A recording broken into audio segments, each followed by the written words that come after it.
സൗഹൃദം ഇപ്പോൾ ഉണ്ടോ അതോ ആ ഒരു ഗ്രഡ്ജോ അല്ലെങ്കിൽ ആ ഒരു അകലം ഇപ്പോഴും സൂക്ഷിക്കുകയാണ്? അദ്ദേഹവുമായിട്ട് ഈ ഒരു എപ്പിസോഡിന് ശേഷം പിന്നെ ഒരു തരത്തിലുള്ള കോണ്ടാക്ട്സ് ഒന്നും ഉണ്ടായിട്ടില്ല. കോണ്ടാക്ട്സ് ഉണ്ടായിട്ടില്ല. സംസാരിച്ചിട്ടേ സംഘടനാ ചുമതലയിൽ നിന്ന് മാറ്റുക എന്ന് പറഞ്ഞാൽ യൂത്ത് കോൺഗ്രസിന്റെ അധ്യക്ഷ സ്ഥാനത്ത് നിന്ന് മാറ്റുക. Who CARES?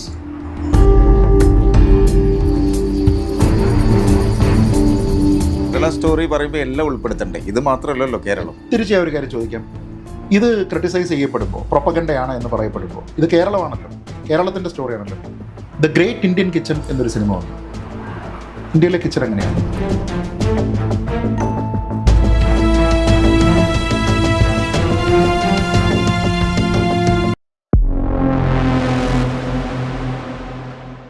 അപ്പോൾ രാഷ്ട്രീയ നിരീക്ഷകൻ ശ്രീജിത്ത് പണിക്കർ, നിഷ്പക്ഷമായ രാഷ്ട്രീയ നിരീക്ഷകൻ,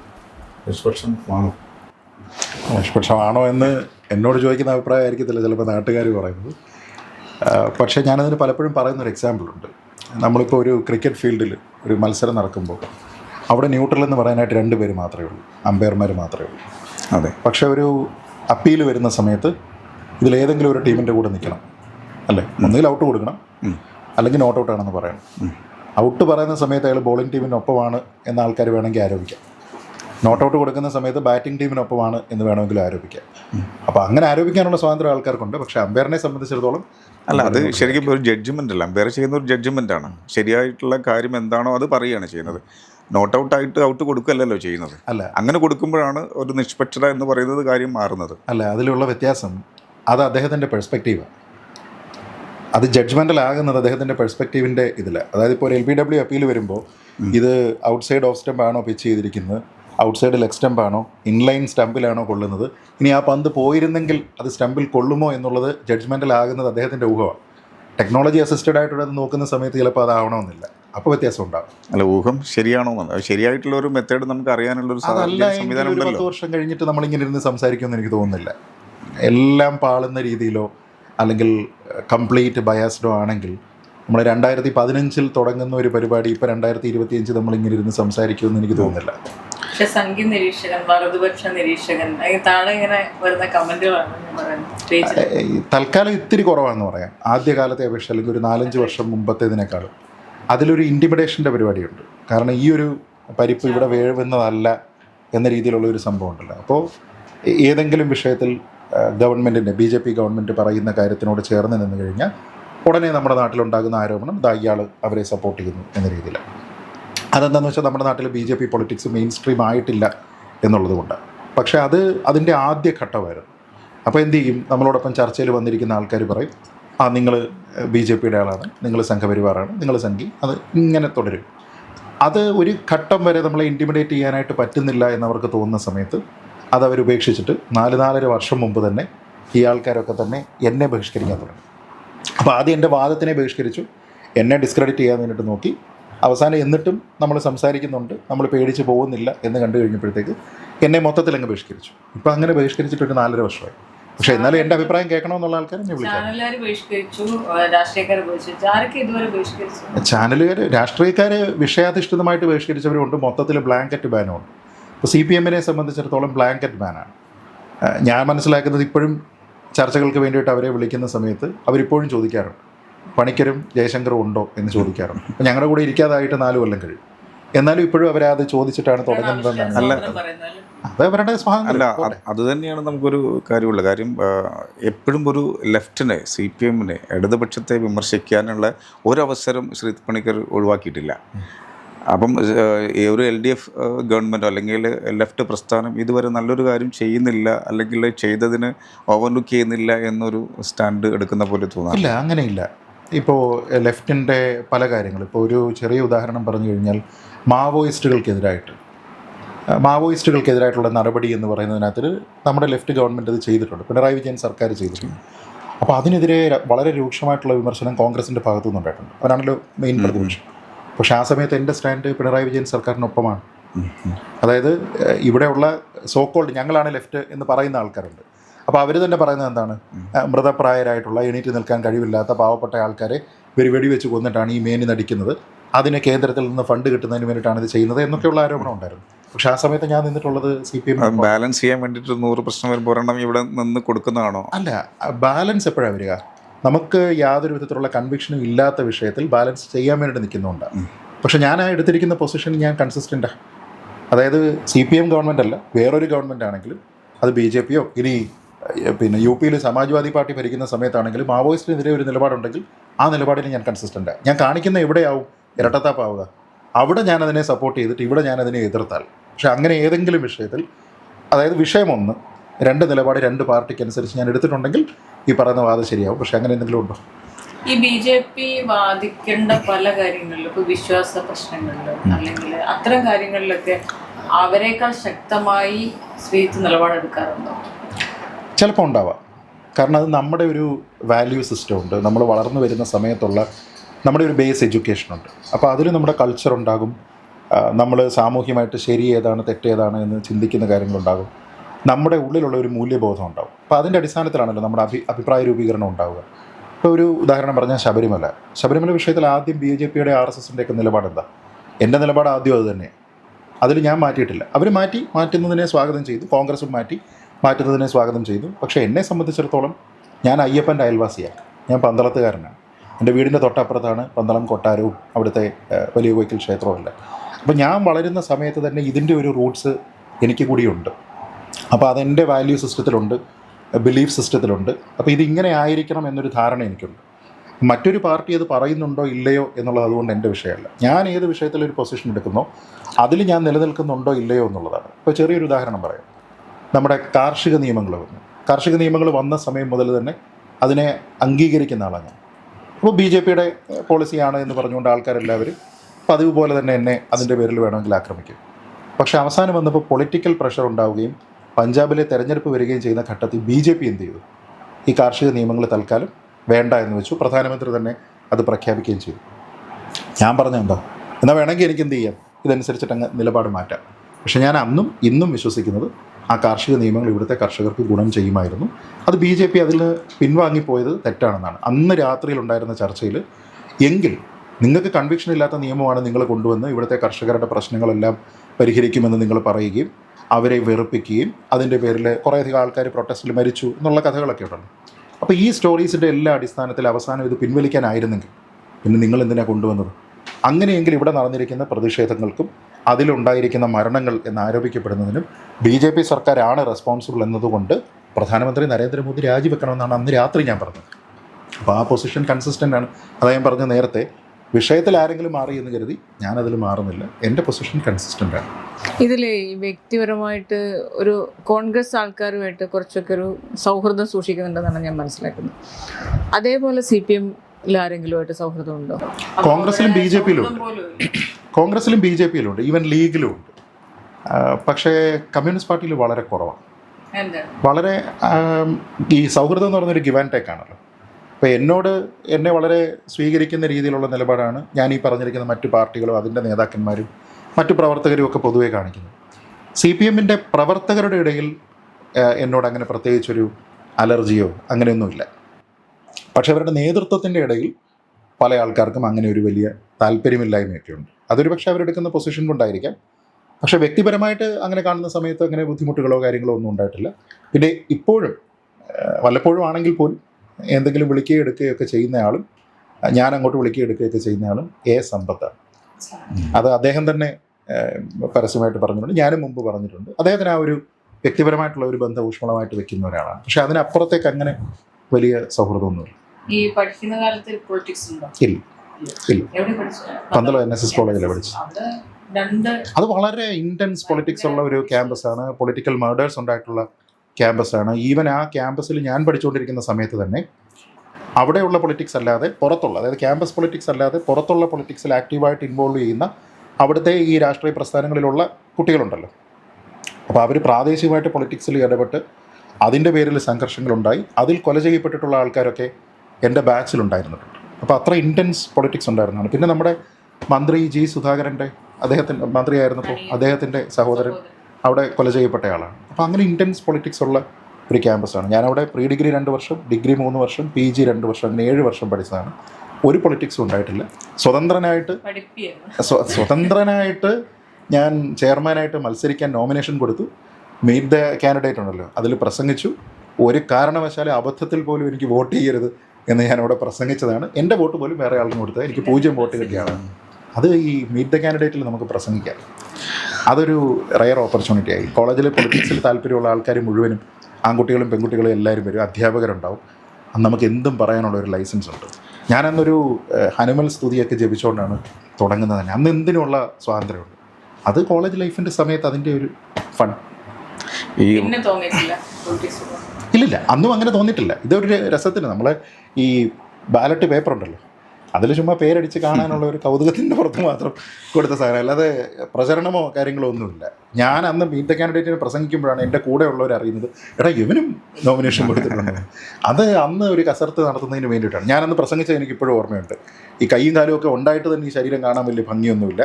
ഇനി ഇവിടെയൊക്കെ ക്യാമ്പസ് പൊളിറ്റിക്സിലൊക്കെ 1-2 വോട്ടിൻ്റെ വ്യത്യാസത്തിലാണ് ആൾക്കാർ ജയിക്കുകയും തോക്കുകയൊക്കെ ചെയ്യുന്നത്. അപ്പോൾ ആരെങ്കിലും എനിക്ക് അബദ്ധത്തിലെങ്ങാനും വോട്ട് ചെയ്തിട്ട് അതിൻ്റെ പേരിൽ ആരെങ്കിലും ഇവിടെ തോറ്റാൽ ഇവന്മാർ വന്നിട്ട് ഈ കൈയും കാലും കൂടെ എടുത്തുകൊണ്ട് പോകും. അതുകൊണ്ട് എനിക്ക് അബദ്ധത്തിൽ പോലും വോട്ട് ചെയ്യരുതെന്നാണ് അന്ന് പ്രസംഗിച്ചത്. ഈ വലതുപക്ഷക്കാരനാണ് സംഘി പട്ടമൊക്കെ ഉള്ള ആ ഒരു സമയത്തും നമ്മൾ കെ സുരേന്ദ്രനായിട്ടൊന്ന് മുട്ടേണ്ടി വന്നു അല്ലേ? അതെ അതെ. ശരിക്കും അതിൽ എന്തായിരുന്നു അതിൻ്റെ ഒരു അതിൽ മാറ്റർ എന്തായിരുന്നു ശരിക്കും? അല്ല, അതിൽ ബേസിക്കലി BJP ലോക്സഭാ ഇലക്ഷൻ കഴിയുന്നു. ലോക്സഭാ ഇലക്ഷനിൽ അവർക്ക് വളരെ പ്രസ്റ്റീജിയസ് ആയിട്ടുള്ള ഒരു വിജയം ഉണ്ടാകുന്നു തൃശ്ശൂരിൽ. അപ്പോൾ ആ തൃശ്ശൂരിൽ അവർക്ക് വിജയം ഉണ്ടാകുന്ന സമയത്ത് പാർട്ടിയുടെ അധ്യക്ഷൻ ഞാനോ താങ്കളോ ആണെങ്കിൽ നമ്മൾ ആ സമയത്ത് ആരെയാണ് അറ്റാക്ക് ചെയ്യാൻ പോവുക? അതിനെതിരെ വളരെ ശക്തമായി പ്രചരണം നടത്തിയിരിക്കുന്ന, BJP പറയുന്ന രാഷ്ട്രീയമല്ല എന്ന് പറയുന്ന, കുതന്ത്രം വഴിയാണ് ഇവർ ജയിക്കുന്നത് എന്ന് പറയുന്ന മറ്റ് രാഷ്ട്രീയക്കാരെയാണ് ആക്രമിക്കുക. പക്ഷേ അദ്ദേഹത്തിൻ്റെ ടാർഗറ്റ് എന്ന് മിസലൈൻഡ് ആയിരുന്നു. അന്ന് ഡൽഹിയിൽ വെച്ച മറ്റോ ആണ്. അദ്ദേഹം സംസാരിക്കുന്ന സമയത്ത് അദ്ദേഹം അറ്റാക്ക് ചെയ്യാൻ നോക്കിയത് എന്നെയാണ്. അതെന്തിനാണ്? ഒരു ചാനൽ ചർച്ചയിലുള്ള ഒരു പരാമർശത്തിൻ്റെ പുറത്താണ്. ആ പരാമർശത്തിൽ പോലും ഞാൻ പറഞ്ഞിരുന്നത് വളരെ ഇൻകൺസിസ്റ്റൻ്റ് ആയിട്ടുള്ള കുറേ നിലപാടുകൾ ഇവിടെയുള്ള സ്റ്റേറ്റിലെ BJP ലീഡർഷിപ്പ് എടുക്കുന്നത് കൊണ്ട് അതിൻ്റെ ബുദ്ധിമുട്ട് ഒരുപക്ഷെ BJPക്ക് ഏറ്റവും സാധ്യതയുള്ള മണ്ഡലങ്ങളിൽ പോലും ഉണ്ടാകാനുള്ള ഒരു പോസിബിലിറ്റി ഉണ്ട്. അപ്പോൾ അങ്ങനെ സ്വയം യാത്ര ചെയ്യുന്ന ബോട്ടിൽ കുഴിയിടുന്ന രീതിയിലായിരിക്കരുത് നേതൃത്വം പ്രവർത്തിക്കുന്നത് എന്ന രീതിയിലത്തേക്കുള്ള ഒരു കമൻറ്റാണ്. അപ്പോൾ അതിൻ്റെ പേരിൽ ഞാൻ സുരേഷ് ഗോപിയെ തോൽപ്പിക്കാൻ ശ്രമിച്ചുവെന്നോ BJPയെ തോൽപ്പിക്കാൻ ശ്രമിച്ചുവെന്നോ, സുരേഷ് ഏട്ടനുമായിട്ട് എനിക്ക് ഇപ്പോഴും അടുത്ത സൗഹൃദമാണ്. ഒരു സമയത്തും ആ സൗഹൃദത്തിന് ഒരു മോശമായിട്ടുള്ള ഒരു ഇതും ഉണ്ടായിട്ടില്ല. അപ്പോൾ അങ്ങനെ ഒരാൾ പറയുമ്പോൾ നമ്മൾ തിരിച്ചു പറയണ്ടേ? നമ്മളെക്കുറിച്ച് ഇൻഡയറക്റ്റായിട്ടാണ് പറയുന്നത്, പക്ഷേ പിന്നീട് ചില പരാമർശങ്ങളൊക്കെ വളരെ മോശമായിട്ടുള്ള പേരുകളൊക്കെയാണ്. അത് വിളിക്കുന്നത് സ്വാതന്ത്ര്യം, അത് കുഴപ്പമില്ല. ഞാനും അങ്ങനെ വിളിക്കുന്നത് മോശമുള്ള ആളൊന്നുമല്ല. അതുകൊണ്ട് എനിക്ക് മാത്രമേ വിളിക്കാൻ പറ്റുമെന്നൊന്നുമില്ല. വിളിച്ചോട്ടെ, പക്ഷേ വിളിച്ചാൽ തിരിച്ചു വിളിക്കും. അത്രേ ഉള്ളൂ. അത്ര മാത്രമേ ഉള്ളൂ. അപ്പോൾ നമ്മൾ തിരിച്ചു അതിനെപ്പറ്റി മറുപടി പറയുന്നു. പിന്നെ അതൊരു അനാവശ്യ എക്സ്ചേഞ്ചിലേക്കൊക്കെ കൊണ്ടുപോയതാരാ? സ്റ്റാർട്ട് ചെയ്യുന്ന ആളാണ്. അപ്പോൾ എന്ത് ചെയ്യുന്നത് നമ്മളായിരിക്കണം, നമുക്കൊരു നിർബന്ധമുണ്ടല്ലോ. ലാസ്റ്റ് വേർഡ് കുറേ പേര് ഏറ്റെടുത്തു അത് അല്ലേ? അല്ല, അതുകൊണ്ട് തന്നെ പൊളിറ്റിക്കലി കുറേയധികം ആൾക്കാർ ഡിവൈഡഡ് ആകുന്നതിന് വേണ്ടിയിട്ടും നമ്മളെ ആക്രമിക്കുന്നതിന് വേണ്ടിയിട്ടും ഒക്കെ ശ്രമിക്കുന്നു. സംഘിപ്പട്ടം പോയി കിട്ടിയ നന്നായില്ലേ? അങ്ങനെ നോക്കിക്കഴിഞ്ഞാൽ നന്നായില്ലേ? കാരണം ഇന്റൻസിറ്റി ഒന്ന് കുറഞ്ഞു. അല്ല, ഇപ്പൊ ഈ നേരത്തെ പറഞ്ഞതുപോലെ തുടക്കത്തിൽ തന്നെ ചോദിച്ചില്ലേ, അപ്പൊ അങ്ങനെയാണെന്നുണ്ടെങ്കിൽ ബാലൻസ് ചെയ്യാൻ വേണ്ടിയിട്ട് എനിക്ക് വെറുതെ അത് പറയേണ്ട കാര്യമൊന്നുമില്ല. എനിക്കിപ്പോഴും എൻ്റെ നിലപാട് അത് തന്നെയാണ്. കഴിഞ്ഞ BJP സംസ്ഥാന നേതൃത്വം മോശമായിരുന്നു, ഇപ്പോൾ ഒരു സീറ്റ് കിട്ടിയില്ലെന്ന് പറഞ്ഞു. ഞാൻ പറഞ്ഞു നിങ്ങളുടെ പൊട്ടൻഷ്യൽ ഒന്നല്ല, നിങ്ങൾക്ക് അതിനേക്കാൾ പൊട്ടൻഷ്യൽ ഉണ്ടായിരുന്നു. നിങ്ങൾ എത്രയോ കാലമായിട്ട് നിങ്ങളുടേതായിട്ടുള്ള സീറ്റാണ് സത്യത്തിൽ തിരുവനന്തപുരം. ആ തിരുവനന്തപുരം ഒരുപക്ഷെ ശശി തരൂർ അല്ലാതെ മറ്റൊരാൾ മത്സരിച്ചാൽ കോൺഗ്രസിന് കിട്ടാത്ത മണ്ഡലം. പക്ഷേ നിങ്ങൾ തോക്കുമ്പോൾ എപ്പോഴും 16,000 വോട്ടിന് തോക്കുകയാണെങ്കിൽ നിങ്ങൾ അതിനെ എന്തുകൊണ്ട് ആ ഗ്യാപ്പ് കവർ ചെയ്യുന്നില്ല? ഇത്തവണ നിങ്ങൾക്കത് പറ്റിയില്ലല്ലോ.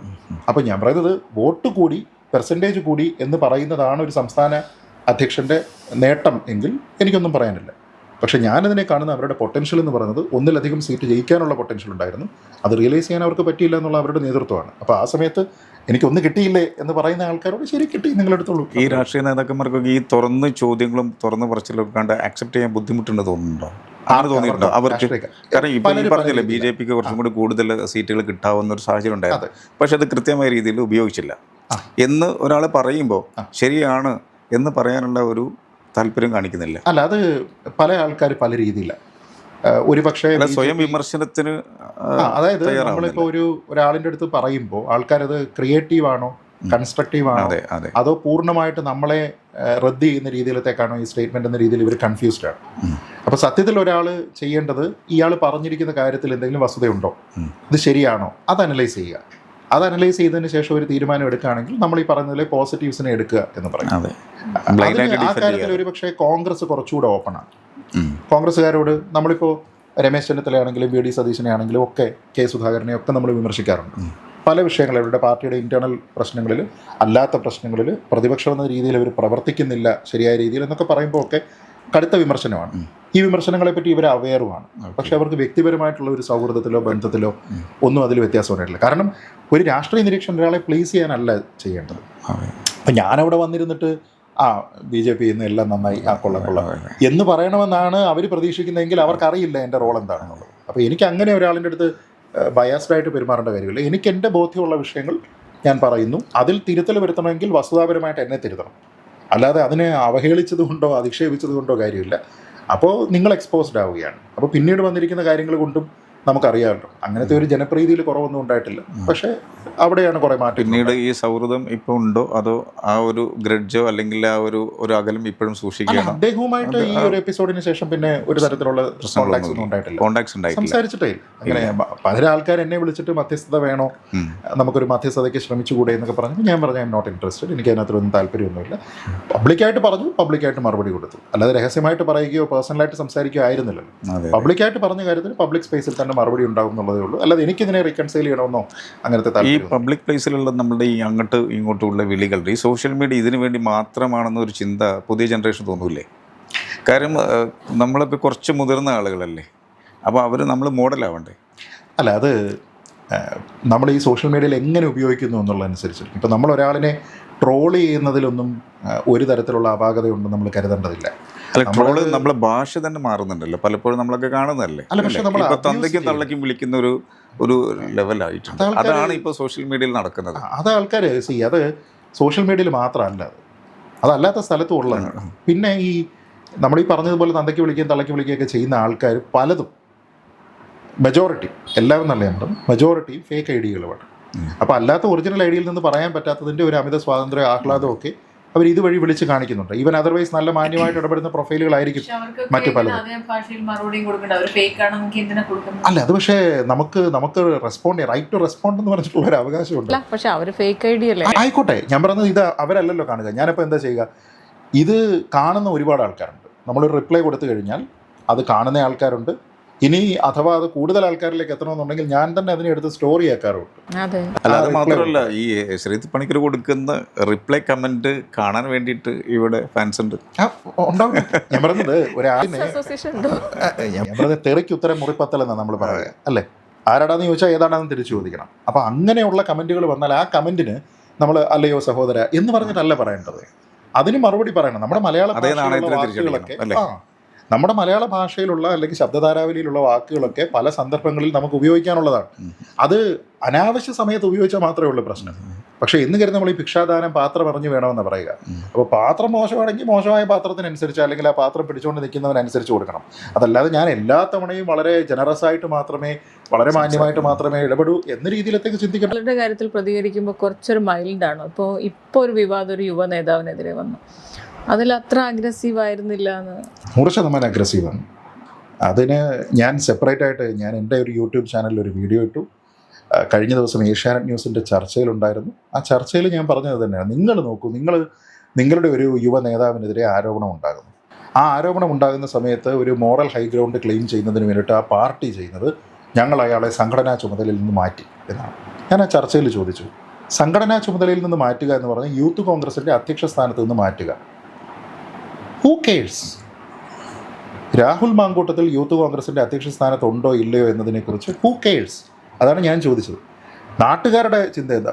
നമ്മളെല്ലാം വറീഡാണ്, നമ്മുടെ ഒരു MLA ഇങ്ങനെയാണോ, അയാളെ യൂത്ത് കോൺഗ്രസിൻ്റെ അധ്യക്ഷ സ്ഥാനത്തൊന്ന് മാറ്റിയേ മതിയാകൂ, അങ്ങനെ ചിന്തിക്കുന്ന ആരെങ്കിലും ഉണ്ടോ? ആൾക്കാരെ സംബന്ധിച്ചിടത്തോളം അയാൾ ജനപ്രതിനിധി എന്ന രീതിയിലത്തേക്ക് തുടരണോ? അതുകൊണ്ട് ഞാൻ ഇന്നലെ ചോദിച്ചത് എന്താ, യൂത്ത് കോൺഗ്രസ്സിന് വേണ്ടാത്ത ഒരാളിനെ പാലക്കാട് ജനതയ്ക്ക് കൊടുക്കണോ? ഇതാണ് കോൺഗ്രസ് തീരുമാനിക്കേണ്ടതാണ്. അതിനപ്പുറത്തേക്ക് ഷാർപ്പായിട്ട് എങ്ങനെ നമുക്ക് അതിനെ ക്രിട്ടിസൈസ് ചെയ്യാൻ പറ്റും, അല്ലേ? അതായത് രാഷ്ട്രീയ പാർട്ടികൾ സ്വന്തം പാർട്ടിയിലെ കാര്യം വരുമ്പോൾ ഇപ്പോൾ അവിടെ തീവ്രത അളക്കുന്നത് പോലെ ഇവിടെയും അങ്ങനെയാണെന്ന് തോന്നിയിട്ടുണ്ട്. അല്ല, അവർ ചെയ്യും.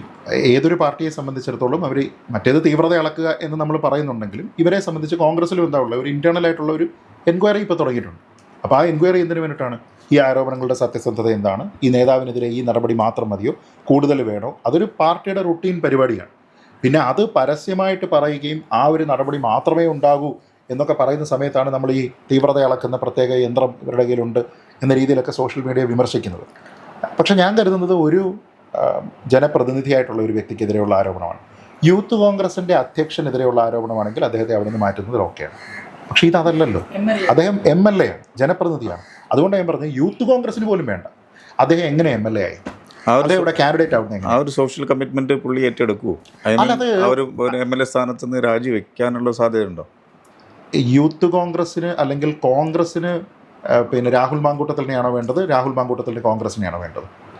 കോൺഗ്രസിന് രാഹുൽ മാങ്കൂട്ടത്തിനെയാണോ വേണ്ടത്, അതോ ജനങ്ങളെയാണോ വേണ്ടത്? ഈ രണ്ട് ചോദ്യങ്ങൾ അത് രാഹുൽ മാങ്കൂട്ടത്തിൽ തീരുമാനിക്കണം. രാഹുൽ മാങ്കൂട്ടത്തിൻ്റെ തീരുമാനത്തിന് അത് വിടാൻ പാടില്ല എന്നുള്ളതാണ് ഞാൻ പറയുന്നത്. ഇപ്പം ഞാൻ ഇന്നലെ ചർച്ചയിൽ പങ്കെടുത്ത 2 ചർച്ചകളിൽ ഈ വിഷയവുമായിട്ട് ബന്ധപ്പെട്ട് പങ്കെടുത്തു. അവിടെ രണ്ടിലും കോൺഗ്രസിൻ്റെ ഔദ്യോഗിക റെപ്രസെൻറ്റേറ്റീവ് ഉണ്ട്. ഞാൻ അവരോട് ചോദിച്ച ചോദ്യം, നിങ്ങൾ പറയുന്നത് രാഹുൽ മാങ്കൂട്ടത്തിൽ പറയുന്നത് എന്നോട് VD സതീശൻ ഇതിനെപ്പറ്റി സംസാരിച്ചില്ല, ഇങ്ങനൊരു പരാതി ഉണ്ട് എന്നതിനെപ്പറ്റി പറഞ്ഞില്ല, എന്നോട് ആരും രാജിവെക്കാനായിട്ട് ആവശ്യപ്പെട്ടിട്ടില്ല, ഞാൻ സ്വയം രാജിവെക്കുന്നു. എന്തുകൊണ്ട്? എന്നെ ഡിഫെൻഡ് ചെയ്യുക എന്നുള്ളതല്ല എൻ്റെ സഹപ്രവർത്തകരുടെ ചുമതല എന്ന് എനിക്ക് ബോധ്യമുണ്ട്, അതുകൊണ്ട് ഞാൻ രാജിവെക്കുന്നു. അപ്പോൾ ഇവിടെ മൊറാലിറ്റി ആർക്കാണ്? രാഹുൽ മാങ്കൂട്ടത്തിനാണ് മൊറാലിറ്റി. ധാർമ്മികതയിൽ രാഹുൽ മാങ്കൂട്ടത്തിൽ ജയിച്ചു, അതല്ലേ അദ്ദേഹം പറഞ്ഞത്? എന്ന് വെച്ചാൽ കോൺഗ്രസിന് ഇല്ലാത്ത ധാർമ്മികതയും എനിക്കുണ്ട് എന്നല്ല അദ്ദേഹം പറഞ്ഞത്. സത്യം പറഞ്ഞാൽ കോൺഗ്രസിൻ്റെ ഒരു നേതാവ് വന്നിട്ട് പറയണ്ടേ, അല്ല ഞങ്ങൾ അവനോട് പറഞ്ഞു നീ രാജിവെക്കുകയല്ല, നിനക്ക് നിവൃത്തിയില്ല, നീ അതിന് തയ്യാറായില്ല എങ്കിൽ നിന്നെ പുറത്താക്കും എന്ന് ഞങ്ങൾ പറഞ്ഞു എന്ന് പറഞ്ഞ് നിഷേധിക്കണ്ടേ? ഞാൻ ആ ചർച്ചയിൽ പങ്കെടുത്തപ്പോൾ ഞാൻ ചോദിച്ചു, ഇത് അദ്ദേഹം പറഞ്ഞതിന് ശേഷം 24 മണിക്കൂർ കഴിഞ്ഞു. 24 മണിക്കൂർ കഴിഞ്ഞതിന് ശേഷം ഒരു കോൺഗ്രസ് നേതാവും അതിനെ തിരുത്തിയിട്ടില്ല. അപ്പോൾ അദ്ദേഹത്തിനോട് നിങ്ങൾ പറഞ്ഞോ ഇല്ലയോ? അതിന് ശേഷം ഒരു നേതാവ് പറഞ്ഞു, ഇല്ല ഞങ്ങളുടെ തീരുമാനമായിരുന്നു എന്ന് പറഞ്ഞു. ഞാൻ പറഞ്ഞു ഇങ്ങനെ പറയിപ്പിക്കുകയും കൂടി വേണം. അതല്ലാതെ അദ്ദേഹത്തിന് ഒരു ഔദാര്യം എന്ന രീതിയിൽ ഈ സ്ഥാനം ഒഴിഞ്ഞു എന്നാൽ പിന്നെ മറ്റേതും മാറിക്കൂടെ? അപ്പോൾ എനിക്ക് മനസ്സിലാവാത്തത് ഇതൊക്കെ പബ്ലിക് ആൾക്കാരുമായിട്ട് ബന്ധപ്പെട്ട് പ്രവർത്തിക്കുന്ന ആൾക്കാരാണ് ഈ MLA മാർ അല്ലെങ്കിൽ ഇങ്ങനെ ഇരിക്കുന്നവർ. ഇപ്പം നിങ്ങളും ജോലി ചെയ്യുന്നതല്ലേ, നമ്മളിങ്ങനെ ആളുകളെ കാണുമ്പോഴത്തേക്ക് ഈ രീതിയിൽ മാത്രം അപ്രോച്ച് ചെയ്യുന്ന ആ ഒരു ക്യാരക്ടറിൻ്റെ മാറ്റണ്ടേ ഇവർ? ഇതെന്തൊരു മോശം ക്യാരക്ടർ അല്ല. അത് ഒന്ന്, വ്യക്തിപരമായി ആൾക്കാർ ഏതൊക്കെ ലെവലിലാണ് അവരുടെ പ്രൈവറ്റ് സ്പേസിൽ ഇടപെടുന്നത് നമുക്ക് പ്രെഡിക്റ്റ് ചെയ്യാൻ കഴിയില്ല. 2, അങ്ങനെ ആരെക്കുറിച്ചെങ്കിലും ആക്ഷേപം ഉണ്ടായിട്ടുണ്ടെങ്കിൽ, ഇപ്പോൾ ഇന്നലെ പ്രതിപക്ഷ നേതാവ് പറയുന്നത് എന്താ, ഈ ആരോപണം ഇപ്പോഴാണ് വന്നത് എന്ന്. പക്ഷേ മറ്റു പല കാര്യങ്ങളിലും ആ കുട്ടി തന്നെ പറയുന്നത് എനിക്ക് തോന്നുന്നത് ഏതാണ്ട് 1.5 വർഷം മുമ്പ് എന്തോ പറഞ്ഞു എന്നാണ്. അപ്പം നേരത്തെ ഇതിനെപ്പറ്റി അറിവുണ്ടെങ്കിൽ പിന്നെ ആ ആളിനെ നമ്മൾ എങ്ങനെ ഉപയോഗിക്കുന്നു, എവിടെ പ്ലേസ് ചെയ്യുന്നു, ആൾക്കാർക്ക് അയാളെ ഒരു കാൻഡിഡേറ്റായിട്ട് നമ്മൾ കൊടുക്കുന്നുണ്ടോ, അതോ അകത്ത് റിപ്രമാൻഡ് ചെയ്യുന്ന നടപടികൾ ഉണ്ടാകുന്നുണ്ടോ, അയാളെ ചുമതലകളിൽ നിന്ന് മാറ്റി നിർത്തുന്നുണ്ടോ, ഇനി ഒരു പരാതിയുമായിട്ട് ഒരു കുട്ടി വരികയാണെങ്കിൽ നിയമ നടപടിയുമായിട്ട് നിങ്ങൾ മുന്നോട്ട് പോകൂ എന്ന് പറഞ്ഞൊരു പ്രോത്സാഹനമാണോ കൊടുക്കുന്നത്? ഇങ്ങനെയുള്ള കുറേ ധാർമ്മിക പ്രശ്നങ്ങളുണ്ട്. ഇത് എല്ലാം കൂടെ പൊട്ടിപ്പൊഴുത്ത് പുറത്തു വരുന്ന സമയത്ത് മാത്രം കൊണ്ടുവന്ന് ചികിത്സ നടത്തുക എന്നുള്ളതല്ല. ചികിത്സ നടത്തുന്നില്ല അവർ. ഞാൻ പറഞ്ഞത് അത് ഒട്ടിച്ചു വെക്കുകയാണ്, മരുന്ന് വെക്കാതെ കവർ വെച്ചിട്ട് ഒട്ടിക്കുകയാണ്. അപ്പോൾ എന്നിട്ട് ഞങ്ങൾ മോറലി ഞങ്ങളിത് ചെയ്തു, നോക്കൂ CPM അത് ചെയ്തില്ല, BJP അത് ചെയ്തില്ല, ഞങ്ങൾക്ക് മാത്രമേ അത് സാധിക്കുന്നുള്ളൂ, ഞങ്ങൾ FIR പോലും ഇല്ലാതെ, ഒരു പരാതി പോലും ഔദ്യോഗികമായി ഇല്ലാതെ അദ്ദേഹത്തിനെ പുറത്താക്കിയില്ലേ എന്ന് ചോദിക്കുന്നുണ്ട്. അപ്പോൾ ഞാൻ ചോദിക്കുന്നത്, എന്നാൽ പിന്നെ നിങ്ങൾ MLA സ്ഥാനത്ത് നിന്ന് അദ്ദേഹത്തിനെ മാറ്റണ്ടേ? അപ്പോൾ പറയുന്നത് എന്താ, ഔദ്യോഗിക പരാതിയില്ല, അറസ്റ്റ് ഇല്ല, പോലീസ് കേസില്ല, കോടതി കേസില്ല, FIR ഇല്ല. അപ്പോൾ ഇതൊന്നും ഇല്ലാതല്ലേ നിങ്ങൾ? അല്ല, അദ്ദേഹം ഇപ്പോൾ ഒരു സേഫ് സോണിലുള്ളത്. കാരണം പാർട്ടിക്കില്ലാത്ത ധാർമ്മികത എനിക്ക് ആവശ്യമില്ല എന്നുള്ളൊരു ഫീലാണ് പുള്ളി. അല്ല, ഞാൻ പറയുന്നത്, ഞാൻ ഈ ചർച്ച പറഞ്ഞപ്പോൾ തന്നെ പറയാം, അതിൽ തന്നെ ഞാൻ കോൺഗ്രസിൻ്റെ വക്താക്കളോട് പറഞ്ഞത്, നിങ്ങൾ ഡയറക്റ്റായിട്ടും ഇൻഡയറക്റ്റായിട്ടും അദ്ദേഹത്തെ ന്യായീകരിക്കാതിരിക്കൂ. നിങ്ങളുടെ ന്യായീകരണം വേണ്ടെന്നാണ് അദ്ദേഹം ഇന്നലെ പറഞ്ഞത്. പിന്നെ നിങ്ങൾ എന്തിനാ ന്യായീകരിക്കുന്നതിൻ്റെ ഗ്രൗണ്ടും മനസ്സിലാവുന്നില്ല. ഒരാളിങ്ങനെ സ്റ്റോക്ക് ചെയ്യുക, പിന്നാലെ നടക്കുക. ഇപ്പം നമ്മൾ ഒരാളെ അപ്രോച്ച് ചെയ്യുന്നത് മനസ്സിലാക്കുക, അത് കഴിഞ്ഞാൽ അത് പറ്റില്ല എന്ന് മറ്റേ എൻ്റെ എന്ന് പറഞ്ഞു കഴിഞ്ഞാൽ പിന്നെയും പിന്നാലെ നടക്കുന്നത് എന്തിനാണെന്ന് എനിക്ക് അല്ല. ഇതിൽ വലിയൊരു പ്രശ്നമുണ്ട്. അതായത് ഇത് ഉയർത്തുന്ന വേറൊരു മോറൽ ക്വസ്റ്റ്യനുണ്ട്. പൊതുപ്രവർത്തന രംഗത്തോ എവിടെയും, മാധ്യമരംഗമായിക്കോട്ടെ, മറ്റേതെങ്കിലും ഒരു തൊഴിൽ മേഖല ആയിക്കോട്ടെ, ഒരു സ്ത്രീ ഒരു പുരുഷനെതിരെ ആരോപണം പറഞ്ഞാൽ അതിനെ പൂർണ്ണമായി വിശ്വസിച്ചുകൊണ്ട് ഈ പുരുഷൻ രാജിവെക്കണോ വേണ്ടയോ? അതൊരു ചോദ്യമാണ്. അത് കൺസിസ്റ്റൻ്റായിട്ട് നമ്മൾ എല്ലായിടത്തും അപ്ലൈ ചെയ്യുകയും വേണം. അങ്ങനെ രാജിവെക്കണമെന്ന് പറയുന്ന ആളല്ല ഞാൻ. കാരണം അങ്ങനെയാണെങ്കിൽ ആർക്കെതിരെ എന്തോ ആരോപണം പറയും. പക്ഷെ പ്രാഥമികമായിട്ട് ഒരാൾക്ക് എന്തെങ്കിലും തെളിവ് പുറത്തുവിടാനുണ്ടോ, ഇയാളെ സസ്പെക്ട് ചെയ്യാനുള്ള നാച്ചുറൽ ഗ്രൗണ്ടോടുണ്ടോ, ഈ ഒരു ചോദ്യം ചോദിക്കണം. അത് മാത്രമല്ല ഇയാൾ ഡിനേ ചെയ്യണം, അല്ലെങ്കിൽ ഡിനേ ചെയ്യുന്നില്ല. പാർട്ടി അവരെ വിളിച്ചു വരുത്തി കേൾക്കണമായിരുന്നു. പാർട്ടിക്കും വേണ്ട ഈ വനിതാ വിങ് ഒക്കെ ചെയ്യണം. ഞാൻ പറഞ്ഞത് ഇപ്പോൾ പുതിയൊരു കേസ് വന്നിട്ടുണ്ട്, പോഷ് ആക്ട് പൊളിറ്റിക്കൽ പാർട്ടികൾക്ക് ബാധകമാക്കണോ വേണ്ടേ, കോർട്ടിൽ നടക്കുന്ന ഒരു പ്രൊസീഡിംഗ് ആണ്. ഈ ഇൻറ്റേർണൽ കംപ്ലയിൻറ്റ്സ് കമ്മിറ്റി ICC എന്ന് പറയുന്നത് ഇപ്പോൾ സിനിമാ മേഖലയിലൊക്കെ ഉള്ളതിനെപ്പറ്റി ചർച്ചയുണ്ട്, മറ്റ് പല തൊഴിലിടങ്ങളിലും അതുണ്ട്. അത് പൊളിറ്റിക്കൽ പാർട്ടിക്കും വേണ്ടേ. അപ്പോൾ ഇതിനൊക്കെ ഒരു സാങ്കേതികമായിട്ടുള്ള ഒരു പ്രൊട്ടക്ഷൻ പലപ്പോഴും പാർട്ടിക്ക് കിട്ടുന്നത് പാർട്ടി പ്രവർത്തനം, രാഷ്ട്രീയ പ്രവർത്തനം എന്ന് പറയുന്ന ഒരു തൊഴിലിടമല്ല എന്നുള്ളതുകൊണ്ട്. കാരണം രാഷ്ട്രീയ പ്രവർത്തനം എന്ന് പറയുന്ന ഒരു തൊഴിലല്ല. അപ്പോൾ അതുകൊണ്ട് തൊഴിൽ രംഗത്ത് എന്ന രീതിയിലത്തേക്ക് തന്നെ ഡിഫൈൻ ചെയ്യാൻ കഴിയില്ല എന്നാണ് കോടതി പറയുന്നത്, ഇലക്ഷൻ കമ്മീഷൻ പറയുന്നത്. അപ്പോൾ ഇങ്ങനെയുള്ള കുറേ ബുദ്ധിമുട്ടുകളുണ്ട്. ഞാൻ പറഞ്ഞത് ഇത് സാങ്കേതികമാണ്, പക്ഷേ അതിനപ്പുറത്തേക്ക് മറ്റേതൊരു മേഖലയിലും ഉള്ളതുപോലെ സ്ത്രീകൾ ഇവിടെയെല്ലാം പ്രശ്നങ്ങൾ നേരിടുന്നുണ്ട്. ഇനി വേണമെങ്കിൽ ഒരു വ്യാജ ആരോപണം കൊണ്ടുവന്ന് ഒരു പുരുഷനെതിരെ ഇത് പറയുകയും ചെയ്യാം, പൊളിറ്റിക്കലി ഒരു ടൂളായിട്ട് ഉപയോഗിക്കാം. അപ്പോൾ ഞാൻ പറഞ്ഞത് അതിന് കുറേ കൺസിസ്റ്റൻസി ഓരോ രാഷ്ട്രീയ പാർട്ടിക്കും വേണം. അപ്പോൾ അതുകൊണ്ടാണ് ഈ പറഞ്ഞിരിക്കുന്ന ഒന്ന്, അദ്ദേഹം പറഞ്ഞതുപോലെ ആരോപണം ഉണ്ടാകുമ്പോൾ ഒന്നാമത് നിഷേധിക്കുക. ഇവിടെ അങ്ങനെ പൂർണ്ണമായ രീതിയിൽ ഒരു നിഷേധിക്കുന്ന ഒരു സമീപനം ഉണ്ടായിട്ടില്ല. വന്നിരിക്കുന്നത് ദുർബലമാണ്. കാരണം ഇന്നത്തെ കാലത്ത് സാങ്കേതിക വിദ്യ ഒക്കെ ഉപയോഗിക്കാമല്ലോ. എന്നാൽ അതിന് മുമ്പ് പറയേണ്ട ഒരു സാധനമുണ്ട്, ഇതെൻ്റെ ശബ്ദമല്ല. അത് പറഞ്ഞതിന് ശേഷം മറ്റേത് പറയുമ്പോൾ മാത്രമേ അതിനുള്ളൂ. അത് ഇദ്ദേഹം പറഞ്ഞ അതൊന്ന്. രണ്ടാമത്തെ പ്രധാനപ്പെട്ട വിഷയം, കുറേ ചാറ്റുകൾ വരും. ഈ ചാറ്റുകൾ എൻ്റേതല്ല എന്നല്ല അദ്ദേഹം പറയുന്നത്, മറിച്ച് അതിൻ്റെ ബാക്കി കൂടെ കാണൂ എന്നാണ് പറയുന്നത്.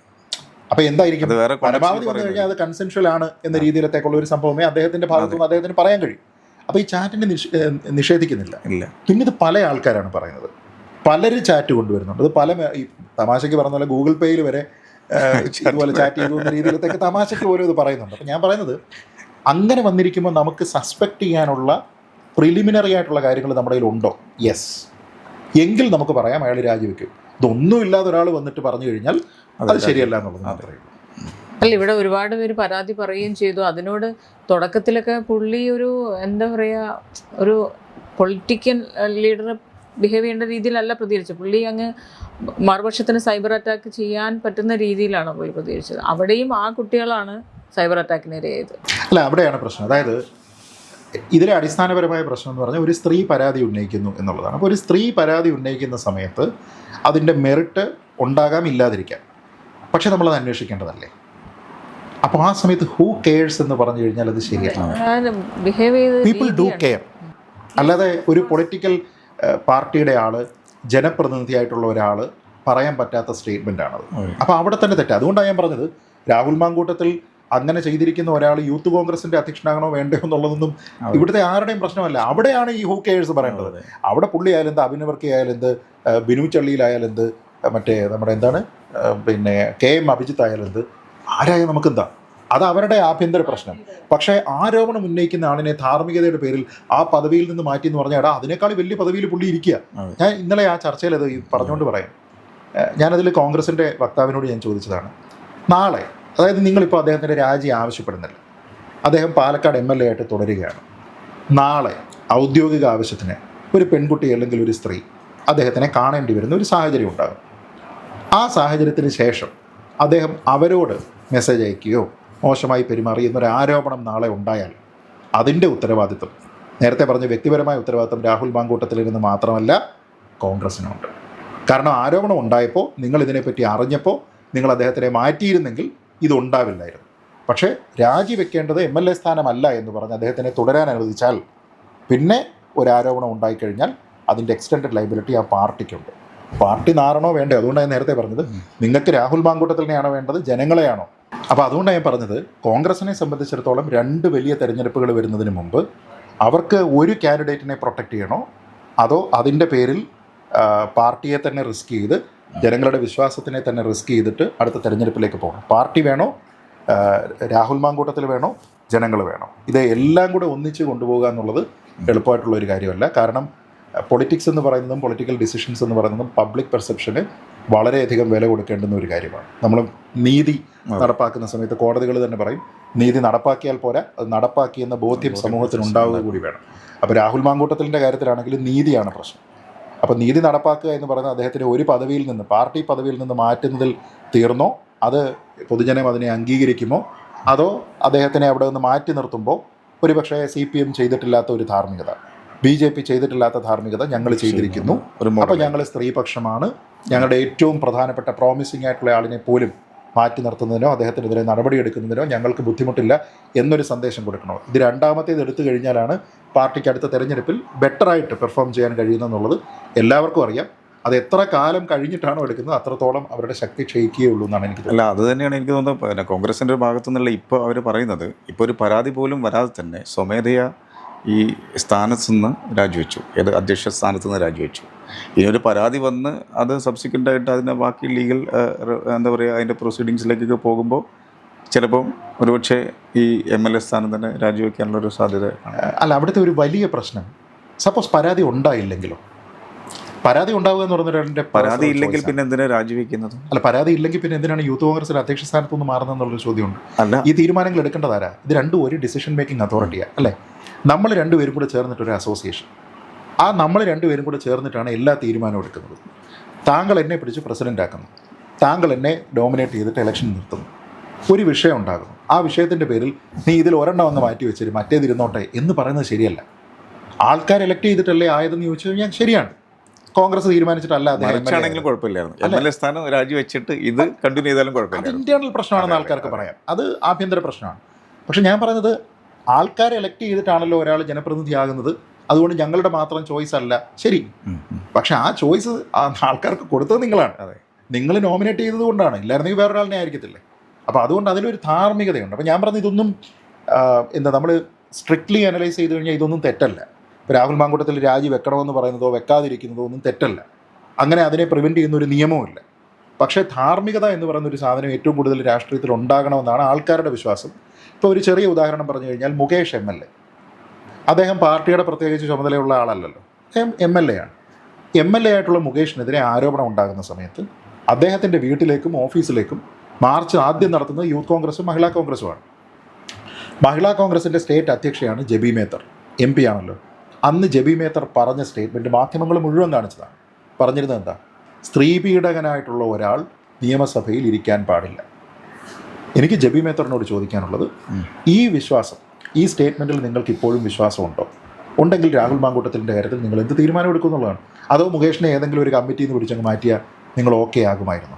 രാഹുൽ മാങ്കൂട്ടത്തിൽ പ്രസംഗിച്ചിട്ടില്ലേ, ഇദ്ദേഹത്തിനെ ഈ സ്ഥാനത്ത് നിന്ന് മാറ്റുന്നത് വരെ യൂത്ത് കോൺഗ്രസ് അടങ്ങില്ല എന്ന് പറയുന്നില്ലേ? ഞാൻ ചോദിക്കുന്നത്, എൻ്റെ ഭാഗത്ത് നിന്ന് കഴിഞ്ഞാൽ ഒരു ധാർമ്മികതയും മറ്റൊരു ഭാഗത്ത് വേറൊരു ധാർമ്മികതയാണെങ്കിൽ അതങ്ങ് പെട്ടിയിൽ മടക്കി വെക്കുക എന്നുള്ളതേ പറയാനുള്ളൂ.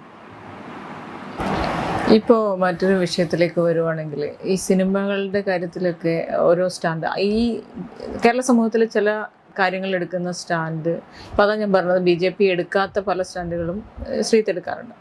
ഇപ്പോൾ എമ്പുരാൻ സിനിമയുടെ കാര്യത്തിൽ വലതുപക്ഷം എടുത്ത സ്റ്റാൻഡ് കുറച്ച് ഓവറായിരുന്നു എന്ന് തോന്നിയിട്ടുണ്ട്.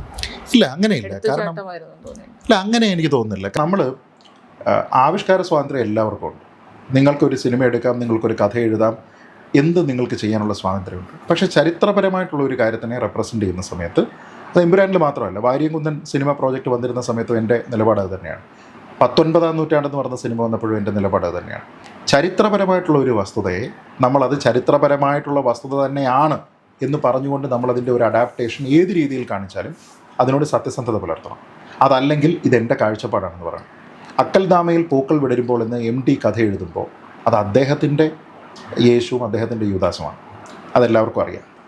രണ്ടാമൂഴം എഴുതുന്ന സമയത്ത് അത് അദ്ദേഹത്തിൻ്റെ ഭീമനും അദ്ദേഹത്തിൻ്റെ മഹാഭാരതവുമാണ്. ആ രീതിയിലാണ് അത് വരിക. അല്ലാതെ ഇത് ആധികാരികമാണ്, ഇത് സമഗ്രമാണ്, ഇത് മഹാഭാരതം തന്നെയാണ്, അങ്ങനെയല്ല അവതരിപ്പിക്കുന്നത്. ഞാൻ പറഞ്ഞത് അതേപോലെ ചെയ്തു കഴിഞ്ഞാൽ കുഴപ്പമില്ല. പക്ഷേ എമ്പുരാനിലാണെങ്കിലും വാര്യംകുന്നനിലാണെങ്കിലും ഈ പറഞ്ഞ 19-ാം നൂറ്റാണ്ടിലെ ക്യാരക്ടറൈസേഷനിലാണെങ്കിലും അങ്ങനെയല്ല. ഈ വിഷയങ്ങളിലെല്ലാം ഞാൻ പ്രതികരിച്ചിട്ടുണ്ട്. ഈ 19-ാം നൂറ്റാണ്ടെന്ന് പറയുന്ന സിനിമയിലടക്കം അതിലെ പിന്നെ നമ്മുടെ ഈ കായംകുളം ഭാഗത്തു നിന്നുള്ള നങ്ങേലി കഥയുണ്ടല്ലോ, ഈ കഥ വരുന്ന സമയത്ത് അത് ചരിത്രപരമാണ് എന്ന് പ്രസൻറ്റ് ചെയ്യുന്ന സമയത്ത് അതിൻ്റെ സംവിധായകൻ വിനയൻ പറയുന്നത് ശരിയല്ല എന്ന അഭിപ്രായം പറഞ്ഞ ആളാണ് ഞാൻ. അതിനുശേഷം വിനയൻ അദ്ദേഹം വിളിച്ച് എന്നോട് സംസാരിക്കുകയും ചെയ്തിട്ടുണ്ട് ആ വിഷയത്തിനെക്കുറിച്ച്. അപ്പോൾ അങ്ങനെ ഒരു നിലപാടെന്ന് പറഞ്ഞാൽ അതിൽ മാത്രം. അതല്ലാതെ ആവിഷ്കാര സ്വാതന്ത്ര്യത്തിൻ്റെ പേരിൽ നിങ്ങൾ എന്ത് വേണമെങ്കിലും ചെയ്തോളൂ, അതൊന്നും പ്രശ്നമില്ല. പക്ഷേ റെഫറൻസുകൾ നമ്മളൊരു ഇൻസിഡൻറ്റിനെ പറ്റി പറയുന്ന സമയത്ത് അത് നമുക്കൊരു പൊളിറ്റിക്കൽ അൺട്രസ്റ്റ് ഉണ്ടാക്കുന്നുണ്ടോ, ഒരു സൊസൈറ്റിയിൽ ഒരു അൺട്രസ്റ്റ് ഉണ്ടാക്കുന്നുണ്ടോ, അതാണോ നിങ്ങളുടെ ഉദ്ദേശം? അതോ ഇതിൻ്റെ 360 പെർസ്പെക്റ്റീവ് പറയുക എന്നുള്ളതാണോ ഉദ്ദേശം എന്നുള്ളതാണ്. അവിടെ സത്യസന്ധത പുലർത്തുക എന്നുള്ളത് ഏതൊരു കലാകാരനും ചെയ്യേണ്ടതാണ്. അതല്ലാതെ കലയുടെ ആശയം നിലപാടും കേരള സ്റ്റോറിയിലെ ഒരു നിലപാടുമാണ് ഇവിടെ ഒരു ഭൂരിപക്ഷം ബുദ്ധിജീവികൾക്കും ആളുകൾക്ക് ഉണ്ടായിരുന്നെന്ന് തോന്നുന്നു. അതെ, അല്ലേ, ഇപ്പോൾ കേരള സ്റ്റോറി നോക്കൂ. കേരള സ്റ്റോറി സിനിമയിലുള്ള ഒരു സ്റ്റേറ്റ്മെൻറ്റ്, അല്ലെങ്കിൽ അതിൻ്റെ പ്രൊമോഷൻ്റെ ഭാഗമായിട്ട് അവർ ട്രെയിലറിൽ ഉപയോഗിച്ചിരിക്കുന്ന ഒരു സ്റ്റേറ്റ്മെൻറ്റ്, അതാണ് ഈ 30,000 32,000 സ്ത്രീകൾ IS ചേരാൻ പോകും. സിനിമയിൽ പോലും പറയുന്നതിനകത്തുള്ള ഡയലോഗിൽ ഇത്രയും പേര് IS ചേർന്നു എന്ന് പറയുന്നില്ല, ഇത്രയും പേര് മിസ്സിംഗ് ആണ്. ഒറിജിനൽ കണക്ക് 50,000 ആണെന്ന് ഞങ്ങൾ കരുതുന്നു, ഞങ്ങളുടെ വിശ്വാസമാണ് എന്ന രീതിയിലാണ് അത് പറയുന്നത്. അതല്ലാതെ ഇത്രയും പേര് IS പോയി ചേർന്നു എന്ന് പറയുന്നില്ല. എന്നിട്ട് അതിൽ കാണിക്കുന്ന ആരുടെ ഒരു 4 പെൺകുട്ടികളുടെ കഥയാണ് ആ സിനിമയിൽ കാണിക്കുന്നത്. ഈ 4 പെൺകുട്ടികളുടെ കഥ ഇവിടെ സംഭവിച്ചത് തന്നെയാണ്. അത് നമ്മുടെ നിയമസഭയിൽ PT തോമസ് അടക്കം, M രാജഗോപാലിനടക്കം, O രാജഗോപാൽ അടക്കം മന്ത്രിയോട് അല്ലെങ്കിൽ മുഖ്യമന്ത്രിയോട് സബ്മിഷനായിട്ട് ചോദിച്ചപ്പോൾ മുഖ്യമന്ത്രി പിണറായി വിജയൻ മറുപടി പറഞ്ഞാണ്. രമേശ് ചെന്നിത്തല അടക്കം ചോദിച്ച ചോദ്യമാണ്. അപ്പോൾ അന്ന് 2016 മറ്റോ ആണെന്ന് തോന്നുന്നു, 2016-17 2016 അന്ന് മുഖ്യമന്ത്രിയായിരുന്ന ശ്രീ പിണറായി വിജയൻ തന്നെ ഈ സംഭവങ്ങളെല്ലാം, അതായത് അദ്ദേഹത്തിൻ്റെ സബ്മിഷൻ്റെ മറുപടി വായിച്ച് നോക്കിക്കഴിഞ്ഞാൽ കേരള സ്റ്റോറിയുടെ സ്ക്രിപ്റ്റ് ആണെന്ന് തോന്നുന്നു. അതേപോലെ അദ്ദേഹം പറഞ്ഞു, ഇങ്ങനെയുണ്ട്, മറ്റേതുണ്ട്, മറിച്ചതുണ്ട്, മതം മാറി, അവിടെ പോയി, കാസർഗോഡ് ജില്ലയിൽ നിന്ന് ഇത്ര പേര് പോയി, മറ്റേ ജില്ലയിൽ നിന്ന് ഇത്ര പേര് പോയി. പിന്നെ PT തോമസ് തന്നെ പറയുന്നുണ്ട്, എൻ്റെ മണ്ഡലത്തിലുണ്ട്, മുംബൈ ആസ്ഥാനമായി പ്രവർത്തിക്കുന്ന ഇങ്ങനെ ഒരു ഓർഗനൈസേഷനുണ്ട്, അവരാണ് ഇതിന് ട്രിഗർ ചെയ്യുന്നതെന്ന് ഞാൻ വിശ്വസിക്കുന്നു. M രാജഗോപാലൻ ഇടതുപക്ഷത്തെ MLA ആണ്, അദ്ദേഹം പറയുന്നുണ്ട് എൻ്റെ മണ്ഡലത്തിൽ ഇങ്ങനെ സംഭവം ഉണ്ടായിട്ടുണ്ട്. O രാജഗോപാൽ പറയുന്നു എൻ്റെ മണ്ഡലത്തിൽ ആറ്റുകാല് ഇതേപോലെ സംഭവം ഉണ്ടായിട്ടുണ്ട് എന്ന് പറഞ്ഞിട്ടുണ്ട്. അപ്പോൾ അന്ന് മുഖ്യമന്ത്രി ശ്രീ പിണറായി വിജയൻ പറഞ്ഞത് അതീവ ഗൗരവത്തോടു കൂടി ചർച്ച ചെയ്യേണ്ടുന്ന വിഷയമാണ് എന്നാണ്. അല്ല, ഈ ലവ്ജിഹാദ് എന്ന് പറഞ്ഞൊരു ടേം ഇല്ല, നമ്പർ കൂടി എന്നുള്ളതാണ് പ്രശ്നം. സിനിമയിലെ നമ്പർ കൂട്ടി കാണിച്ചു, എക്സാജറേറ്റ് ചെയ്ത് കാണിച്ചു, കേരളം ഇങ്ങനെയാണ് എന്ന്. അല്ല, അത് അതിൻ്റെ സംവിധായകന് തന്നെ സമ്മതിക്കേണ്ടി വന്നതാണ്. അത് കോടതിയുടെ പരാമർശങ്ങൾ ഉണ്ടാകുന്നു, അവസാനം അതിൻ്റെ സംവിധായകന് തന്നെ സമ്മതിക്കേണ്ടി വരുന്നു. എനിക്കൊന്ന് ട്രെയിലർ പ്രൊമോഷനിൽ നിന്നെല്ലാം അത് പിൻവലിക്കേണ്ടി വന്നതാണ്. സിനിമയിൽ പക്ഷേ സ്റ്റിൽ അത് റിട്ടേൺ ചെയ്യുന്നത് എന്തുകൊണ്ടാണ്? സിനിമയിൽ ഇത്രയും പേര് അവിടെ പോയി ചേർന്നു എന്ന് പറയുന്നില്ല, ആള് മിസ്സിംഗ് എന്നാ പറയുന്നത്. നമുക്ക് വേണമെങ്കിൽ ഇത് ഇങ്ങനെയാണ് അവർ ഉദ്ദേശിച്ചിരിക്കുന്നതെന്ന് പറഞ്ഞ് ആരോപിക്കാം, പക്ഷേ അങ്ങനത്തെ ഒരു സ്റ്റേറ്റ്മെന്റ് ഇല്ല. അപ്പോൾ എന്ത് ചെയ്യും? സിനിമ ആവിഷ്കാരമല്ല പെട്ടെന്ന്, അല്ലേ? സിനിമ അപ്പോൾ പൂർണ്ണമായി റിയലിസ്റ്റിക് ആയി മാറും. എന്നുള്ള പേര് ഉപയോഗിക്കുന്നിടത്താണോ പ്രശ്നം, അല്ലെങ്കിൽ ഈ സംഭവം ഇങ്ങനൊരു യാഥാർത്ഥ്യം ഉണ്ട് എന്ന് സമ്മതിക്കുന്നതാണ്? അല്ല, ഈ ലവ് ജിഹാദ് എന്ന് പറയുന്ന ഒരു പേര് ഉപയോഗിക്കുന്ന സമയത്ത് അത് ആൾക്കാർക്ക് കൊടുക്കുന്ന ഒരു മെൻ്റൽ ഇംപ്രഷൻ. ആ മെൻ്റൽ ഇംപ്രഷൻ എന്ന് പറയുന്നത് ഒരു പക്ഷേ ആൾക്കാരതിനെ വ്യാഖ്യാനിക്കുന്നത്, ഇപ്പോൾ ഇതിനെ എതിർക്കുന്ന ആൾക്കാർ വ്യാഖ്യാനിക്കുന്നത് മുസ്ലിം സമുദായം എല്ലാവരും ഇതിനായിട്ടൊരു ടാർഗറ്റഡ് ആയിട്ട് ശ്രമിക്കുന്നു എന്ന രീതിയിലാണ്. അങ്ങനെ ചെയ്യുന്നുണ്ടോ എന്ന് ചോദിച്ചാൽ അങ്ങനെ ചെയ്യുന്നില്ല, ഒരു തർക്കവുമില്ല. നമ്മളൊരു മതവിഭാഗത്തിനെയും അതിനകത്തിൽ കുറ്റപ്പെടുത്തേണ്ടുന്ന കാര്യമില്ല, അങ്ങനെയൊന്നുമില്ല. പക്ഷേ ആരെങ്കിലും മോശമായിട്ട് ഈ രീതിയിലത്തേക്കുള്ള ഉദ്ദേശത്തോടു കൂടി പ്രവർത്തിക്കുന്നുണ്ട് എന്നുള്ളത് നമുക്കറിയാവുന്ന. അതുകൊണ്ടാണല്ലോ IS ചേരാൻ ആൾ പോയത്. IS ആൾ ചേരാൻ പോയില്ല എന്ന് നാളെ പിണറായി വിജയന് പറയാൻ കഴിയുമോ? പോയി എന്ന് അദ്ദേഹം തന്നെ പറഞ്ഞതാണ്. അപ്പോൾ ഞാൻ പറയുന്നത് ഈ ടേമിനേക്കാൾ പ്രശ്നം ഇങ്ങനെ ഒരു പ്രവണത ഇവിടെ ഉണ്ടായിട്ടുണ്ടോ എന്നുള്ളതാണ്. ഇപ്പോൾ ഈ ടേം വരുന്നത് എവിടെയാണ്? ജസ്റ്റിസ് ശങ്കരൻ അദ്ദേഹത്തിൻ്റെ പ്രസ്താവനയിൽ ഇത് സാധനം വന്നു. പിന്നെ സിമിലറായിട്ട് ജോർജ് M തോമസ് പറഞ്ഞാൽ, ജോർജ് M തോമസ് ആരെ? ഇവരുടെ MLA അല്ലേ, CPM-ൻ്റെ MLA ആയിരുന്നയാളാണ്. അദ്ദേഹം പറഞ്ഞെന്താ, പാർട്ടി രേഖകളിലെല്ലാം ഇങ്ങനെ വിദ്യാഭ്യാസ സ്ഥാപനങ്ങളുമായി കേന്ദ്രീകരിച്ച് പെൺകുട്ടികളെ മതം മാറ്റി മറ്റു പരിപാടികൾക്ക് വേണ്ടിയിട്ട് കൊണ്ടുപോവുക എന്നൊരു അജണ്ടയുണ്ട് എന്നതുമായി ബന്ധപ്പെട്ട് പാർട്ടിയുടെ താഴെ ഘടകം വരെയുള്ള സർക്കുലർ ഉണ്ടെന്നാണ് ജോർജ് M തോമസ് പറഞ്ഞത്. എന്നിട്ട് അദ്ദേഹത്തിനെ മാറ്റി നിർത്തേണ്ടി വന്നു. ലവ് ജിഹാദ് എന്ന് പറഞ്ഞില്ലെങ്കിൽ പക്ഷേ ഇങ്ങനെ ഒരു ടാർഗറ്റഡ് ഉദ്ദേശമുണ്ട് എന്ന രീതിയിലത്തേക്ക് പറഞ്ഞു. ഞാൻ പറഞ്ഞു ഇതെല്ലാം സ്റ്റേറ്റ്മെൻറ്റുകൾ നിൽക്കും, ഇതൊന്നും BJP-ക്കാർ പറഞ്ഞതല്ല. ഞാൻ പറഞ്ഞത് BJP-ക്കാർ ഒരു പക്ഷേ ഇതിനെപ്പറ്റിയൊക്കെ സംസാരിക്കുന്നത് അതൊക്കെ കഴിഞ്ഞ് എത്രയോ കാലം കഴിഞ്ഞിട്ടാണ്. ഈ ജോർജ് M തോമസ് എന്ന് പറയുന്ന മുൻ ജനപ്രതിനിധിയായിരുന്ന ഒരു വ്യക്തി ഇതിനെക്കുറിച്ച് പറഞ്ഞിരിക്കുന്നത് പോലെ ആരെങ്കിലും പറഞ്ഞിട്ടുണ്ടോ? അവരുടെ പാർട്ടിയിലുണ്ടായിരുന്ന ഒരു വിവാഹവുമായി ബന്ധപ്പെട്ട ഒരു പ്രശ്നമായിരുന്നു. അപ്പോൾ ആ വിഷയത്തിൽ ഇങ്ങനെ ഒരു സംഭവം ഉണ്ട് എന്ന് പറഞ്ഞുകൊണ്ട് മാധ്യമങ്ങളുടെ മുന്നിൽ പറഞ്ഞ സ്റ്റേറ്റ്മെൻറ്റാണ്. അതല്ലാതെ എൻ്റെ വാക്കുകൾ വളച്ചൊടിച്ചു എന്നൊന്നും പറയാൻ പറ്റില്ല. അതിൻ്റെ പേരിൽ അദ്ദേഹം മാറ്റി നിർത്തപ്പെടുകയും ചെയ്തതാണ്. ഞാൻ പറഞ്ഞത് ഇങ്ങനെ മറ്റുള്ള ആൾക്കാരൊക്കെ പറയുന്നുണ്ട്. അപ്പോൾ ആദ്യം അതിനെ തിരുത്തു. പാർട്ടി ഇന്നേ വരെ പറഞ്ഞിട്ടുണ്ടോ അങ്ങനെ ഒരു ഇൻറ്റേർണൽ ഡോക്യുമെൻ്റ് ഉണ്ടായിരുന്നോ ഇല്ലയോ എന്നതിനെ പറ്റി പറഞ്ഞിട്ടുണ്ടോ? ഇല്ല. അപ്പം ഞാൻ പറയുന്നത് ഇതിനെ നമ്മൾ തള്ളിപ്പറയുക എന്ന് പറയുന്നത് ഡിനയൽ മോഡിലല്ല, വസ്തുതാപരമായിട്ട്. ഇപ്പോൾ ഒരാൾ പറയുകയാണ്, ഇപ്പോൾ ഒരു പള്ളിയിലച്ചൻ പറയുക, അല്ലെങ്കിൽ പാലാ ബിഷപ്പ് പറയുക. ബിഷപ്പ് പറയുന്ന സമയത്ത് അദ്ദേഹത്തിനെ ഔട്ട്റൈറ്റ് റദ്ദ് ചെയ്യാനല്ല പോകേണ്ടത്. നിങ്ങൾക്ക് ഇൻഫർമേഷൻ ഉണ്ടോ? ഞാൻ ഒരു വളരെ ലളിതമായിട്ടുള്ളൊരു കാര്യം പറയാം. ഒരു പള്ളിയുടെ സഭയുടെ ആൾ എന്ന് പറയുന്നയാൾ ആ സഭാവിശ്വാസികളോട് ഏറ്റവും അടുത്ത് ബന്ധപ്പെടുന്നയാളാണ്. ഒരു പക്ഷേ ഒരു രാഷ്ട്രീയ നേതാവിനോട് പറയാത്ത, ഒരു പോലീസ് സ്റ്റേഷനിൽ പോകാത്ത, അവരുടേതായിട്ടുള്ള ഒരു പ്രശ്നം അറിയാൻ ഏറ്റവും കൂടുതൽ സാധ്യതയുള്ളത് ഒരു പള്ളിയുമായി ബന്ധപ്പെട്ട ആളിനാണ്. കാരണം അത്ര ക്ലോസ് ആണ് ഒരു സഭയും ഇടവകയും ആൾക്കാരും. സിസ്റ്റം അങ്ങനെയാണ്. അപ്പോൾ ഇതിവർക്ക് കിട്ടിയിരിക്കുന്ന പ്രൈവറ്റ് ഇൻഫർമേഷൻ ആയിക്കൂടെ? അതായത് നമ്മളുടെയൊക്കെ കുടുംബാംഗങ്ങളിൽ ഇങ്ങനെ ഉണ്ട് എന്നൊരു സംഭവം അവരുടെ ഒരു പ്രൈവറ്റ് ഇൻഫർമേഷൻ ആയിരിക്കാം. അപ്പോൾ എന്താ ചെയ്യേണ്ടത്? അദ്ദേഹം പരസ്യമായി പറഞ്ഞിരിക്കുന്ന കാര്യത്തിൽ എന്തെങ്കിലും ആധികാരികതയോ വസ്തുതയോ ഉണ്ടോ എന്ന് അറിയുന്നതിന് വേണ്ടി അദ്ദേഹത്തിൽ നിന്ന് മൊഴിയെടുക്കണം. അദ്ദേഹത്തിനോട് പറയണം, നിങ്ങൾക്ക് എവിടെയെങ്കിലും എന്തെങ്കിലും അറിയുമോ? അപ്പോൾ ആൾക്കാരുടെ കൺസെൻറ്റ് ഉണ്ടെങ്കിലേ കേസെടുക്കാൻ പറ്റത്തുള്ളായിരിക്കും. പക്ഷേ അദ്ദേഹത്തിന് ഒരു സ്റ്റേറ്റ്മെൻറ്റ് അവിടെ കൊടുക്കാൻ പറ്റും, ദാ ഇന്ന ഭാഗത്ത് ഇത്ര കംപ്ലയിൻസ് ഉണ്ട്, അവർക്ക് പരാതി ഇല്ലാത്തതുകൊണ്ട് ഞാൻ വന്ന് പറയുന്നില്ല എന്ന് പറയാം. അല്ലാതെ ആ ആളിൻ്റെ വീട്ടിലേക്കോ അദ്ദേഹത്തിൻ്റെ സഭയിലേക്കോ ഒക്കെ തന്നെ നമ്മൾ പ്രകടനം നടത്തിയുണ്ടായോ? ഞാൻ പറഞ്ഞത് അഭിപ്രായം പറയുമ്പോൾ അഭിപ്രായത്തിനുള്ള ബാക്ക്ഗ്രൗണ്ട് എന്താണ്? ഒരു വിഷയം എന്ന് വെച്ചാൽ ഒരു സമൂഹത്തെ ഇങ്ങനെ എന്താ പറയാ പെയിന്റ് അടിച്ച് കാണിക്കുന്നു എന്നുള്ളൊരു അല്ല, ഞാൻ പറഞ്ഞത് സമൂഹമാണെന്ന് ചിന്തിക്കേണ്ടതില്ല. അത് സമൂഹം മാത്രമല്ല, എനിക്ക് തോന്നുന്നു അതിനകത്ത് കേരള സ്റ്റോറി, നമ്മളൊക്കെ ഒരു സ്റ്റേറ്റ്, അപ്പം നമ്മളെല്ലാം കേരളത്തിൽ ജീവിക്കുന്നതാണ്. ഇപ്പോൾ കേരളത്തിൻ്റെ സ്റ്റോറി ഇതാണ് എന്ന് പറഞ്ഞു സിനിമ വരുന്നു. ആ സിനിമയെ BJP ഭരിക്കുന്ന ഒരു സർക്കാർ റെക്കഗ്നൈസ് ചെയ്യുന്നു. അവിടെയാണ് BJPക്ക് ഇതിനകത്തുള്ള ഇൻഡയറക്റ്റ് ആയിട്ടുള്ള ഇൻവോൾവ്മെന്റ് എന്ന് പൊതുജനം വിശ്വസിച്ചു കഴിഞ്ഞാൽ തെറ്റ് പറയാൻ പറ്റില്ല. മനസ്സിലായി. പക്ഷേ എൻ്റെ ചോദ്യം, അത് കേരളത്തിൻ്റെ സ്റ്റോറി അല്ലേ? ആ സ്റ്റോറി കേരളത്തിൽ എന്ന് പറയാൻ പറ്റും. അല്ല, അങ്ങനെയാണെങ്കിൽ നമുക്ക് ഇപ്പം കേരള സ്റ്റോറി പറയുമ്പോൾ എല്ലാം ഉൾപ്പെടുത്തണ്ടേ? ഇത് മാത്രമല്ലല്ലോ കേരളം. തീർച്ചയായും ഒരു കാര്യം ചോദിക്കാം. ഇത് ക്രിട്ടിസൈസ് ചെയ്യപ്പെടുമ്പോൾ, പ്രൊപ്പഗൻഡയാണ് എന്ന് പറയപ്പെടുമ്പോൾ, ഇത് കേരളമാണല്ലോ, കേരളത്തിൻ്റെ സ്റ്റോറിയാണല്ലോ. ദ ഗ്രേറ്റ് ഇന്ത്യൻ കിച്ചൺ എന്നൊരു സിനിമ വന്നു. ഇന്ത്യയിലെ കിച്ചൺ എങ്ങനെയാണ്? അല്ല, ഒരാളങ്ങനെ ചെയ്യുന്നത് കൊണ്ട് ഇത് നമുക്ക് ഇതിന് ന്യായീകരിക്കാം. അല്ലല്ല, ഞാൻ പറഞ്ഞത് ഇതിലെ ഇരട്ടത്താപ്പ. ഒന്നും പൂർണ്ണമായും ഫിക്ഷനായിട്ടുള്ള ഒരു സ്റ്റോറിയാണ് അല്ലേ? ഗ്രേറ്റ് ഇന്ത്യൻ കിച്ചൺ എന്ന് പറയുന്നത് പൂർണ്ണമായും ഫിക്ഷനായിട്ടുള്ള ഒരു സ്റ്റോറിയാണ്. എന്നാൽ ഇന്ത്യൻ കിച്ചൺ അങ്ങനെയല്ല എന്ന് പറഞ്ഞുകൊണ്ട് അതിനെ സിനിമയെ എതിർക്കുന്ന ആരെങ്കിലും പറഞ്ഞു? സിനിമയുടെ പ്രമേയത്തെ എതിർത്തിട്ടുണ്ട്. പക്ഷേ ഇന്ത്യൻ അടുക്കള എങ്ങനെയല്ല. അതുകൊണ്ട് ഇന്ത്യൻ അടുക്കളയെ നിങ്ങൾ ഇന്ത്യൻ അടുക്കള അങ്ങനെയല്ല. ഇന്ത്യൻ അടുക്കളയെ നിങ്ങൾ ഇങ്ങനെ കാണുന്നത് തെറ്റാണ്. അതല്ല ഇവിടുത്തെ വിമർശനം. അവിടുത്തെ വിമർശനം എന്താ? അവിടുത്തെ വിമർശനം നിരപരാധികളായിട്ടുള്ള അയ്യപ്പ വിശ്വാസികൾക്ക് കുടിക്കാനെന്ന മട്ടിൽ അടുക്കളയിലെ അഴുക്ക് വെള്ളം ചായ എന്ന രീതിയിലേക്ക് കൊണ്ടുവയ്ക്കുന്നു. അതുമാത്രം അവിടെ പ്രശ്നം. അതിലെവിടെ ആ നിരപരാധികളായിട്ടുള്ള ആൾക്കാർ അവരുടെ വീട്ടിലേക്ക് കെട്ടും കെട്ടി പോകാൻ വേണ്ടിയിട്ട് വരുന്ന ആൾക്കാർക്ക് ഇത് കൊടുക്കുന്നിടത്താണ്. അതല്ലാതെ ആ വീട്ടിൽ ഈ സ്ത്രീയോട് മോശമായി പെരുമാറുന്ന ഭർത്താവിനോ ഭർത്താവിൻ്റെ അച്ഛൻ്റെയോ മുഖത്തേക്ക് ഈ വെള്ളം കോരി ഒഴിക്കുന്നതിന് ഞാനൊരു തെറ്റും കാണുന്നില്ല. അവർ മാറിയിട്ട് അയ്യപ്പന്മാരായിരിക്കാം, പക്ഷെ അവരുടെ പെരുമാറ്റം മാറുന്നില്ലല്ലോ, അവരുടെ സ്വഭാവം മാറുന്നില്ലല്ലോ, അതിൽ തെറ്റില്ല. പക്ഷെ ആ സിനിമയിൽ കാണിക്കുന്ന മറ്റൊരു സങ്കല്പം, ഒരു ഒരു ഒരു സീൻ എന്ന് പറയുന്നത് ഇതൊന്നും അറിയാതെ വരുന്ന ആൾക്കാർ. ഞാൻ ചോദിക്കുന്നത്, ആ സ്ത്രീക്ക് അവരോട് വിരോധം എന്തിനാ? അതുണ്ടാകേണ്ടതില്ല. പിന്നെ കാണിക്കുമ്പോൾ ഇവൾ വിമോചനത്തിൻ്റെ ഭാഗമായി നടന്നു പോകുന്ന സമയത്ത് വഴിയരികിലിരുന്ന ആൾക്കാർ അയ്യപ്പ ഭക്തി ഗാനമൊക്കെ പാടിക്കൊണ്ടിരിക്കുമ്പോൾ ഒരു സിനിമയിൽ കാണുന്നത് എന്തും പ്ലേസ്ഡ് ആണെന്ന് നമുക്കറിയാം. അപ്പോൾ അതുകൊണ്ട് അതിനകത്തൊരു വിമർശനത്തിനുള്ള ഒരു സ്കോപ്പ് ഉണ്ട്. കാരണം അത് പ്രൊപ്പഗൻഡയാണ്. കേരള സ്റ്റോറി പ്രൊപ്പഗൻഡയാണോ സിനിമയിൽ? ഈ അടുത്ത കാലത്ത് കുറേ സാധനം അടുത്തെന്നല്ല, മലയാള സിനിമയിലെന്നല്ല, ലോക സിനിമയിൽ തന്നെ പ്രൊപ്പഗൻഡ വളരെ കാര്യമായിട്ട് പ്ലേസ് ചെയ്യപ്പെടുന്നുണ്ട്.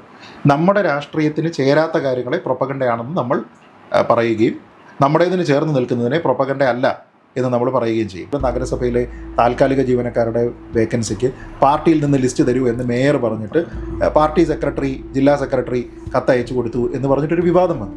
ഏത് വിഷയം വന്നാലും 4-5 ദിവസം അതവിടെ നിൽക്കും. അടൂർ ഗോപാലകൃഷ്ണൻ വിഷയം വന്നു, വിവാദം ഉണ്ടായി. എന്തായി? വേടൻ എന്തായി? വിനായകൻ എന്തായി? Chapter 4. A chapter with endless stories.